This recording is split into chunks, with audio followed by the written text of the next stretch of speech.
Farm-Mehani je, mislim, dobro, da malo tu imamo izziva, da to povemo, kdo smo Farm-Mehani. Skupina Farm-Mehani je skupina večjih podjetij, ki se stavlja tudi zgodbo Antona. Anton je pač naša blagovna znamka. Demontiramo kupce za zmede, da je to. V skupino Farm-Mehani spada tudi Mesokamnik, ki je nekaj informalno lastnik blagovne znamke Antona. Cela skupina predstavlja 300 direktno zaposlenih, plus vse te znane sodelavce in kooperante, kot so že kolegi navajali, tako da mi uspemo na leto zrediti, zdaj pa v vlastnih farmah se nam rodi 90,000 prašičkov, ki jih potem nekaj jih prodamo, sami jih zredimo tam dobrih 54,000, potem tudi zakolje v vlastni klavnici v Šentjurju, v podjetje MBR in potem v Mesokamnik predelamo. Mi približno polovico vseh teh surovin predelamo v polizdelke in predelke, vedno najbolj znani so ščipanci naši, polizdelke, redno tepeč, klobase, kot so že kolegi povedali, to so od Kranjske do pečenic, do krvavic, je pa zanimivo, ne, da smo dobro uspeli in da smo dobro poznani v Sloveniji tudi z pršutom in pa z mortadelom. To sta dva izdelka, ki sta na nekaj čim da redila v Sloveniji slovenskega mesa, mortadela Anton in pa pršut, nažal v Sloveniji sušen, možno se če pršut, da bi še šel po bolj podrobnosti, preko cela paleta izdelkov je pa res velika.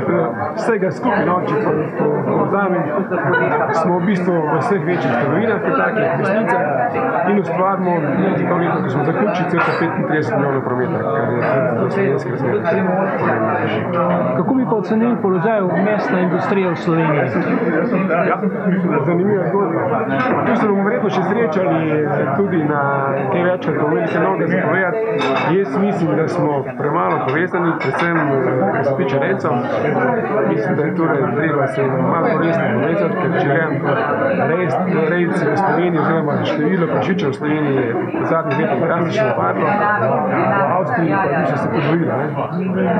In zdaj najboljše, najlažje kritizirati, ampak jaz mislim, da moramo najprej sami vse poditi, kot rejci sami, pa potem še iskati pomoč med drugim, da pomagajo pri tem razcvetu slovenske prišteljave.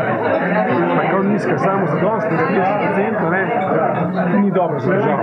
Kako se zgodi, lahko ostanemo, oziroma če se spomnimo začetke Farm-Mehani, so bile ustanovljene zaradi tega, ker so bili ljudje lačni. To je bila v bistvu farma, tudi da ne bo lačna. In ta samozadostnost, kje mislite, da je danes v Sloveniji? Ja, mi smo na 30% sredskega vsakega Slovenije sami, glede na potrebe, ki jih ima po mesu. In kakšna je prihodnost te?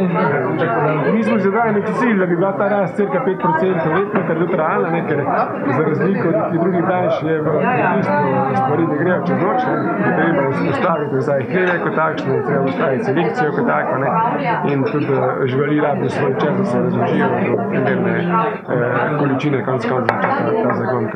Ampak tudi zadnji razgovori, ki potekajo na vseh nivojih, od fakultete do raznih združenj, me nadajo z pozitivnim občutkom, so vsi pripravljeni, vse pogovarjati, dogovarjati, vidno nek zagon.